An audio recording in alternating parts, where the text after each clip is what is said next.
Hello guys, in this video I'm going to show you how to send money to Algeria in the Remitly app.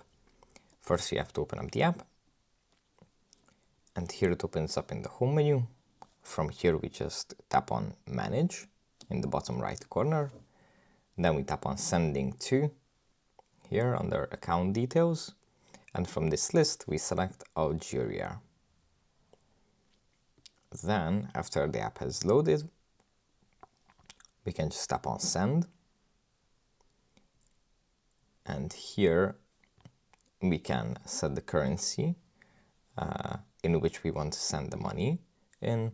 It's either the Algerian dinar or euro, and then we can just type in the amount we want to send, and then we just tap on continue, add our banking details, and that's going to be it. Don't forget to subscribe, and I'll see you in the next one. Bye.